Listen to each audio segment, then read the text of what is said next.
மலையாளத்துல முன்னணி நடிகையா இருந்தவங்க தான் மஞ்சு வாரியர். இவங்க திலீப்பை திருமணம் செஞ்சதுக்கு அப்புறம் படங்களுக்கு நடிக்காம முழுக்கு போட்டாங்க. ஆனா இப்போ நடிகர் திலீப்பை திருமணம் செஞ்சதுக்கு அப்புறம் இவங்க நடிப்புக்கு முழுசாவே முழுக்கு போட்டாங்க. சல்லாபம் அப்படிங்கிற மலையாள படம் மூலமா 2 பேரும் ஜோடி சேர்ந்தாங்க.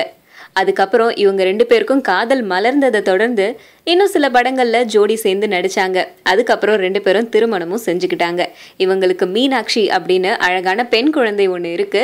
இவங்களுடைய திருமணத்துக்கு அப்புறம் மஞ்சு வாரியர் படங்கள் நடிக்கிறத மொத்தமா நிறுத்திக்கிட்டாங்க. திலீப் கேட்டுக்கிட்டதுனால இவங்க திருமணத்துக்கு அப்புறம் படங்கள் நடிக்காம இருந்தாங்க.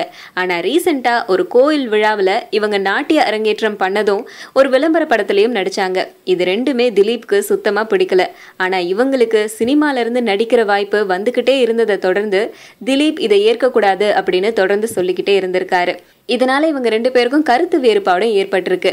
ஆனா இவருடைய பேச்சையும் மீறி இவங்க மோகன்லால் கூட நடிக்க ஒத்துக்கிட்டதுனால இவங்க 2 பேரும் இப்போதைக்கு பிரிஞ்சுட்டாங்க. தன்னுடைய மகள் மீனாட்சிய திலீப் தன்னோடவே வச்சிருக்காரு. மகளை பிரிஞ்சு தன்னுடைய தாய் வீட்டுல மஞ்சு வாரியார் இப்போதைக்கு வசிச்சுட்டு இருக்காங்களாம். 2 பேரும் விவாகரத்து கேட்டு கோர்ட்ல மனு தாக்கல் செஞ்சிருக்காங்களாம்.